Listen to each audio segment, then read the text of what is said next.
السلام علیکم ورحمۃ اللہ وبرکاتہ۔ اچھے اچھے پیارے پیارے ننھے منھے ساتھیوں، آج ہم آپ کے لیے ایک ایسے ننھے دوست کی کہانی لائے ہیں جو کبھی نہ کبھی ہمارے آپ کے سب کے گھروں میں آ جاتا ہے اور بڑا ہنگامہ کرتا ہے۔ پتہ چل گیا آپ کو؟ جی، چوہا۔ کہانی شروع کرنے سے پہلے کے کام تو مجھے یاد کروانے کی ضرورت نہیں ہے نا؟ جی، کر لیے ہوں گے آپ نے۔ کہانی کا عنوان ہے اور چوہا مر گیا، اور اسے لکھا ہے عمر نے۔ گرمیوں کی چھٹیاں ہو چکی تھیں۔ سمیہ اور عمر نے اپنی امی جان سے ضد کرنا شروع کر دی کہ ہمیں کہیں گھمانے کو لے چلیں۔ امی جان خود بھی فیصل آباد اپنی تائی اماں کے گھر جانے کا سوچ رہی تھیں۔ یہ سب لوگ مل کر فیصل آباد چلے گئے۔ کافی دن رہنے کے بعد سمیہ اور عمر گھر واپس پہنچے تو گھر کافی گندا ہو رہا تھا۔ امی نے گھر پہنچتے ہی اس کی صفائی شروع کر دی اور تمام کوڑا اکٹھا کر کے ڈسٹ بن میں ڈالنے کے لیے گئیں۔ مگر یہ کیا، ان کی چیخوں سے پورا گھر لرز رہا تھا، کیونکہ ڈسٹ بن میں چوہا تھا، بلکہ وہ کوڑے کے اوپر بڑے مزے سے بیٹھا تھا۔ دراصل اتنے دن گھر بند رہا تو چوہا گٹر کے راستے سے اندر آ گیا تھا۔ اب تو جناب امی نے ڈر کے مارے ڈسٹ بن والی الماری کھولنا ہی چھوڑ دی۔ پھر ایک دن جب برتنوں والی الماری کھولی تو اس میں بھی ان کو چوہا نظر آ گیا۔ اب برتن بھی دادوں کے ذریعے نکلوائے جاتے تھے۔ اسی دوران ایک دن بہت بارش ہوئی، اتنی کہ گھر کے اندر پانی آ گیا۔ دادوں کو ایک ترکیب سوجھی اور انہوں نے جس راستے سے چوہا اندر آتا تھا اس کو کپڑے سے بند کر دیا اور چوہے کو باہر پانی میں گرا دیا۔ سوچا کہ پانی میں ڈوب گیا ہوگا۔ امی اب مطمئن ہو کر کام کرنے لگی تھیں کہ ایک دن پھر ان کی چیخیں سنائی دیں۔ سمیہ اور عمر بھاگے گئے، دیکھا تو امی جان کرسی پر چڑھی بیٹھی ہے اور چوہا پھر باورچی خانے میں بھاگتا پھر رہا تھا، کیونکہ جو کپڑا لگا کر سوراخ بند کیا گیا تھا اسے تو چوہے نے کتر ڈالا تھا۔ اب پھر سب سر جوڑ کر بیٹھ گئے کہ کیا کیا جائے، کیونکہ امی جان نے باورچی خانے میں جانے کی ہڑتال کر دی تھی۔ ایک میٹنگ بلائی گئی جس میں سمیہ، عمر، دادی امی اور بابا جانی شامل ہوئے۔ حمزہ کو بھی ساتھ بٹھا لیا گیا۔ دادوں کا خیال تھا کہ چوہے مار گولیاں ڈالی جائیں، جبکہ امی کا کہنا تھا کہ گولیاں ڈالنے سے خطرہ ہے، کیونکہ حمزہ بہت چھوٹا ہے، وہ کہیں منہ میں نہ ڈال لے۔ بابا جانی نے آخرکار فیصلہ سنایا کہ پنجرہ لگاتے ہیں اور اس میں چوہے کو قابو کرتے ہیں۔ اب جناب پنجرہ لگایا گیا، لیکن یہ مسئلہ تھا کہ پنجرے میں کسی کا ہاتھ نہیں جا رہا تھا کہ روٹی لگائی جاتی۔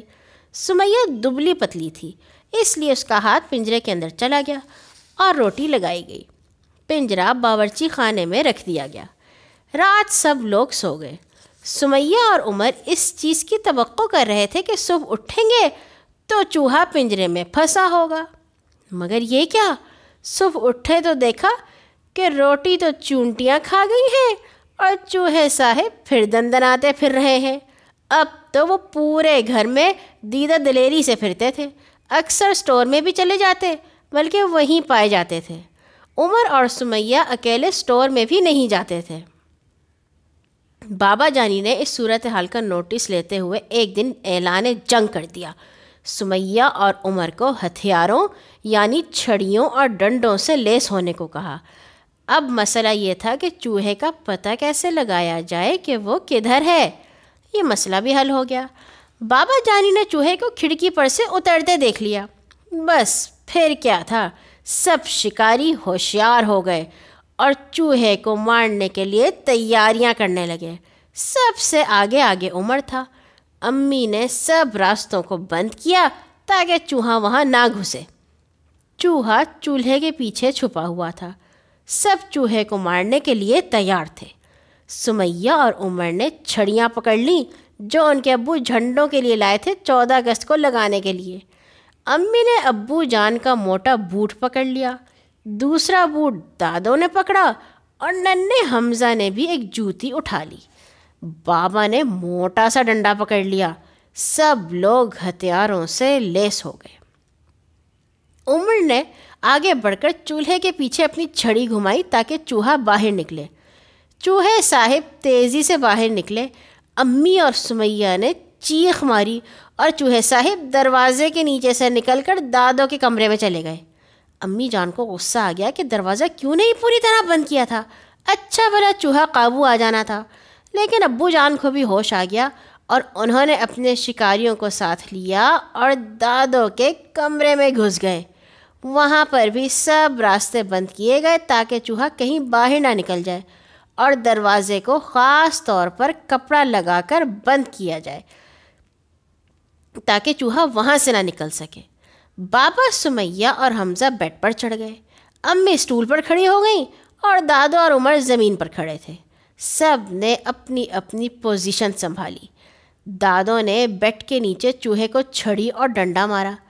چوہا باہر نکل آیا، سب اس کے پیچھے بھاگے، مگر یہ کیا، چوہا تو ڈریسنگ ٹیبل میں گھس گیا۔ اب درازوں کو کون کھولے؟ دادو بہادری سے آگے بڑھیں اور بھاری بھرکم درازوں کو باہر نکالا۔ چوہے صاحب نے جب اپنے آپ کو خطرے میں دیکھا تو وہ دوبارہ بیڈ کے نیچے گھس گئے۔ اب بابا نے کہا کہ باتھ روم کا دروازہ کھول دو، چوہا بالٹی میں ڈوب کر مر جائے گا۔ دروازہ کھولا گیا۔ چوہا توقع کے عین مطابق باتھ روم میں تو گھس گیا، لیکن وہ تھا بڑا ہوشیار۔ وہ بالٹی کے ارد گرد ہی گھومتا رہا، اس کے اندر نہ گھسا، اور جب دوبارہ خطرہ دیکھا تو ڈریسنگ ٹیبل کے نیچے گھس گیا۔ امی جو کہ اسٹول پر کھڑی تھیں اچانک اسٹول کے بیچ میں گر گئیں۔ دیکھا تو اسٹول درمیان میں سے ٹوٹ چکا تھا۔ بہت افسوس ہوا کہ ایک چوہے کی وجہ سے نقصان ہو گیا، کیونکہ اسٹول میں بڑا سا سوراخ ہو گیا تھا اور وہ امی کا وزن زیادہ دیر برداشت نہ کر سکا۔ چوہے کو پھر ڈریسنگ ٹیبل کے نیچے سے نکالا گیا تو دوبارہ سے وہ بیڈ کے نیچے گھس گیا۔ سب لوگ تھکنے لگے تھے، لیکن کسی کی غیرت یہ گوارا نہ کر رہی تھی کہ 2 گھنٹے لگا کر بھی چوہے کو زندہ چھوڑ دیا جائے۔ اس آنکھ مچولی میں چوہا بھاگ کر اچانک اسٹول کے نیچے گھس گیا اور دوسری طرف سے نکل گیا۔ اچانک بابا کے ذہن میں ایک ترکیب آئی۔ انہوں نے اسٹول کے 3 طرف کپڑا لگا کر راستہ بند کیا اور پنجرا سا بنا لیا۔ عمر اور سمیہ نے پوچھا کہ کیا کر رہے ہیں؟ تو بابا نے انہیں اپنا پلان بتایا کہ چوہا اب اس کے اندر جائے گا تو جو سائڈ چھوڑی ہے چوہا اس میں بند ہو جائے گا۔ چنانچہ چوہے صاحب کو پھر بیڈ کے نیچے سے نکالا گیا۔ خدا کا کرنا کیا ہوا کہ چوہا واقعی اسٹول کے نیچے چلا گیا۔ بابا نے جلدی سے اس کا راستہ بند کر دیا۔ اب چوہا اسٹول میں بند ہو گیا۔ اسٹول کے اوپر امی کے گرنے کی وجہ سے سوراخ ہو گیا تھا۔ اس میں موٹا سا ڈنڈا اندر ڈال کر چوہے کو اس کے نیچے دبا لیا گیا، لیکن چوہا بھی ایسا موٹا تازہ تھا کہ پھر بھی مرنے کا نام نہ لے رہا تھا۔ امی نے پرانی ٹوٹی ہوئی چھتری کی نوک دار چھڑی سے اس کو دبا دیا۔ آخر کار 2.5 گھنٹے کی محنت کے بعد چوہا مر گیا۔ سب نے اطمینان کا سانس لیا اور چوہے کی لاش کو باہر پھینکا گیا۔ عمر، سمیہ اور حمزہ بہت خوش تھے اور نعرے لگا رہے تھے کہ ہم نے چوہا مارا، لیکن سب تھک کر چور ہو گئے تھے۔ رات کا 1 بج رہا تھا، سب لوگ سو گئے، مگر اگلے دن امی پھر کرسی پر چڑھی بیٹھی تھیں، کیونکہ گھر میں ایک اور چوہا آ گیا تھا۔ دیکھا بچوں، چوہے ایسے ہی ہوتے ہیں، ان کے راستے بند کرنے پڑتے ہیں ورنہ یہ بار بار آ جاتے ہیں۔ کل آئیں گے ایک اور کہانی کے ساتھ۔ اللہ حافظ۔